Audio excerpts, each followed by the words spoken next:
નમસ્કાર મિત્રો, સમાચારો વિસ્તારથી જાણીએ એ પહેલાં અત્યારની હેડલાઇન્સ ઉપર નજર નાખીએ. તુર્કીની સંસદમાં મારામારી, જુઓ આ ચિત્ર. પૂર્વ મુખ્યમંત્રી વિજયભાઈ રૂપાણી પીએમ મોદીને મળ્યા. આ વિસ્તારોમાં ભારે વરસાદનો રાઉન્ડ બાકી છે. અંબાલાલ પટેલની આવી છે નવી આગાહી. ગઈકાલે એના દિવસે ભારત પાકિસ્તાન સરહદની ઘોષણા કરવામાં આવી હતી. ખેડૂતો માટે સરકારે જાહેર કરી છે માર્ગદર્શિકા. આ પ્રેમ 1000 ગોળથી વધુ છે તે વિનેશ ફોગાટે જણાવ્યું છે. તારક મહેતા કા ઉલ્ટા ચશ્મા સિરિયલ અંગે કોર્ટનો મોટો ચુકાદો સામે આવ્યો છે.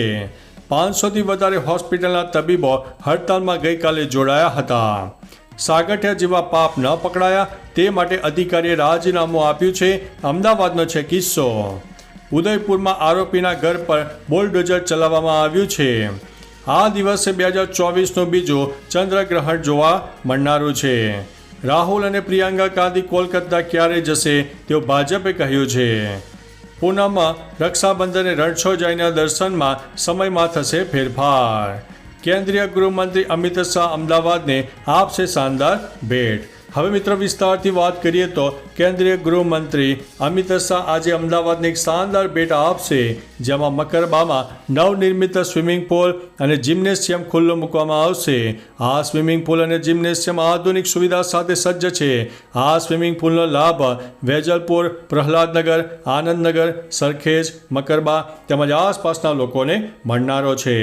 મિત્રો, અન્ય મહત્વના સમાચારની વાત કરીએ તો પૂનમ રક્ષાબંધને રણછોડરાયજીના દર્શન આ સમયે થશે. યાત્રાધામ ડાકોરમાં દર્શનના સમયમાં ફેરફાર કરવામાં આવ્યા છે, જેમાં સોમવારે સવારે 4:45 મંગળા આરતીનું આયોજન, જે 8:30 વાગ્યા સુધી ખુલ્લા રહેશે. 8:30 થી 9:30 વાગ્યા સુધી ભગવાન શ્રી રણછોડ બાલભોગ, શૃંગારભોગ અને ગોવાળ ભોગ બંધ બારણે આરોગવા બિરાજશે. આ બાદ 9 વાગ્યાથી લઈને બપોરે 1:30 વાગ્યા સુધી દર્શન કરી શકાશે. મિત્રો, અન્ય મહત્વના સમાચારની વાત કરીએ તો રાહુલ અને પ્રિયંકા ગાંધી કોલકાતા ક્યારે જશે તેવું ભાજપે જણાવ્યું છે. કોલકાતાની આરજી કર મેડિકલ કોલેજમાં તાલીમાર્થી મહિલા ડોક્ટર સાથે થયેલા રેપ અને હત્યાને લઈને ભાજપે આકરા સવાલો પૂછ્યા છે. ભાજપ નેતા સંબિત પાત્રાએ કહ્યું છે કે મમતા બેનર્જી અને તેમની સરકાર અપરાધીઓને બચાવવાનો પ્રયાસ કરી રહી છે, પરંતુ અમે પીડિતોને અન્યાય અપાવીને રહીશું. તો આ તરફ કોંગ્રેસ પર પ્રહાર કરતા સંબિત પાત્રાએ કહ્યું છે કે રાહુલ ગાંધી અને પ્રિયંકા ગાંધી કોલકાતા ક્યારે જશે, અને આ રીતે અત્યારે રાજકારણમાં પોતપોતાનો ગરમાવો પણ જોવા મળ્યો છે. મિત્રો, અન્ય મહત્વના સમાચારની વાત કરીએ તો આ દિવસે 2024નું બીજું ચંદ્રગ્રહણ થશે. વર્ષ 2024નું બીજું ચંદ્રગ્રહણ 17-18 સપ્ટેમ્બરે થશે. ચંદ્રગ્રહણ પૂર્ણ ચંદ્ર એટલે કે પૂનમના દિવસે થાય છે. આ ચંદ્રગ્રહણ 18 સપ્ટેમ્બરના રોજ દેખાશે, જે હાર્વેસ્ટ મૂન અથવા તો સુપર મૂન હશે.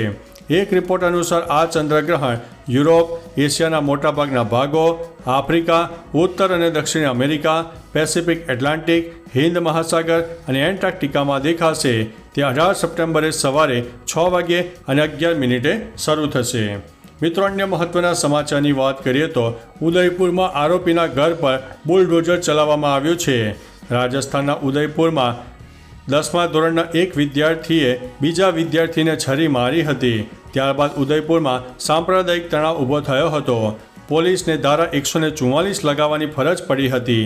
હવે આ કેસમાં સરકારે મોટી એક્શન લીધી છે. આરોપીના ઘર ઉપર બુલડોઝર ચાલ્યું છે. એવું કહેવાય છે કે આ ઘર ગેરકાયદેસર હતું અને આરોપીનો પરિવાર ત્યાં ભાડે રહેતો હતો. આ તરફ ઘાયલ વિદ્યાર્થીની સ્થિતિ અત્યારે નાજુક છે. મિત્રો, અન્ય મહત્વના સમાચારની વાત કરીએ તો સાગઠિયા જેવા પાપ ન પકડાયા તે માટે અધિકારીએ આપ્યું છે રાજીનામું. અમદાવાદમાં એક અધિકારીના રાજીનામાએ ભડકો કર્યો છે. ભડકો એટલે કે રાજીનામાનું કારણ કંઈક અલગ છે. 1-2 પદાધિકારીઓએ તેમની સાથે ખરાબ વર્તન કર્યું છે. જોકે અંદરખાને કાઉન્સિલરોમાં એવી ચર્ચા છે કે આ સાહેબને પણ રાજકોટમાં સાગઠિયાના પાપ પકડાયાનો ડર હતો, અને એટલે જ તેમણે ક્યારના પોતાના પદે પરથી રાજપથથી જવ કરતા હતા, જ્યારે પદાધિકારીઓના તકનો લાભ ઉઠ્યો હતો. મિત્રો, અન્ય મહત્વના સમાચારની વાત કરીએ તો 500થી વધારે હોસ્પિટલના તબીબો હડતાલમાં જોડાયા હતા. કોલકાતામાં ડોક્ટર ઉપર દુષ્કર્મ અને હત્યાનો વિરોધ દેશભરમાં કરવામાં આવી રહ્યો છે. ત્યારે અમદાવાદના તબીબોએ પણ હડતાલ પર ઉતર્યા હતા. અમદાવાદની 27 નામાંકિત હોસ્પિટલ તબીબો કામકાજથી અળગા રહ્યા હતા.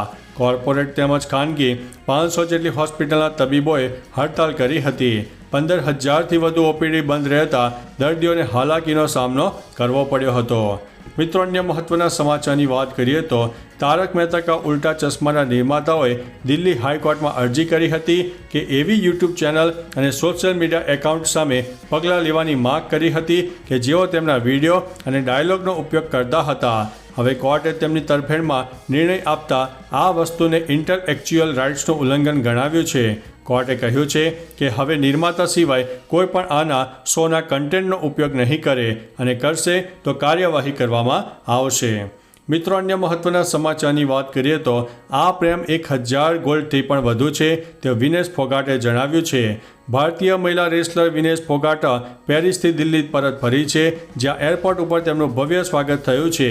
ત્યારબાદ તે પોતાના ઘરે જવા માટે નીકળ્યા હતા. હવે તેમણે ગોલ્ડ મેડલની વાત કરી છે. વિનેશે કહ્યું છે કે મને જે પ્રેમ અને સન્માન મળ્યો છે તે 1000થી વધુ ગોલ્ડ મેડલ છે. વિનેશે કહ્યું છે કે તેમણે મને ગોલ્ડ મેડલ નથી આપ્યો, પરંતુ અહીં લોકોએ મને આપી દીધો છે. મને જે પ્રેમ અને સન્માન મળ્યો છે તે 1000 ગોલ્ડ મેડલથી પણ વધુ છે. મિત્રો, અન્ય મહત્વના સમાચારની વાત કરીએ તો ખેડૂતો માટે સરકારે જાહેર કરી છે માર્ગદર્શિકા.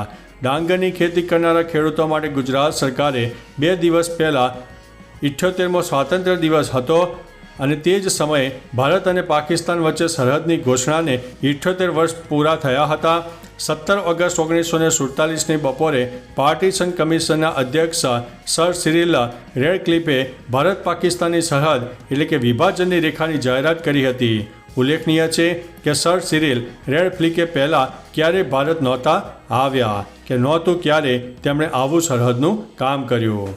મિત્રો, અન્ય મહત્વના સમાચારની વાત કરીએ તો ગઈકાલના દિવસે થઈ હતી ભારત પાકિસ્તાન સરહદની ઘોષણા. 2 દિવસ પહેલાં એટલે કે 78મો સ્વાતંત્ર્ય દિવસ હતો, તેમજ ભારત અને પાકિસ્તાન વચ્ચે સરહદની ઘોષણા થઈ હતી. તેને 78 વર્ષ પૂરા થયા છે.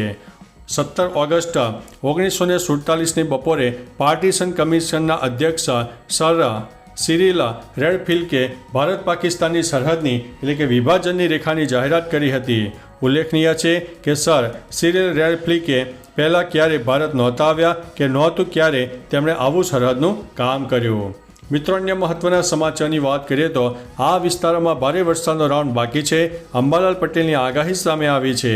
હવામાન નિષ્ણાત અંબાલાલ પટેલે ફરીથી વરસાદની આગાહી કરી છે. તેમણે જણાવ્યું છે કે 17થી 22 ઓગસ્ટ દરમિયાન ગુજરાતમાં હળવાથી મધ્યમ વરસાદ પડી શકે છે. અમદાવાદ અને ગાંધીનગરમાં 17થી 22 દરમિયાન હળવો વરસાદ થવાની સંભાવના છે. તો બીજી બાજુ બનાસકાંઠાના દાંતા, અંબાજી અને અરવલ્લીના શામળાજી વિસ્તારમાં ભારે વરસાદ થઈ શકે છે. મહેસાણા અને પાટણમાં પણ 1 ઇંચની આસપાસ વરસાદ થઈ શકે છે.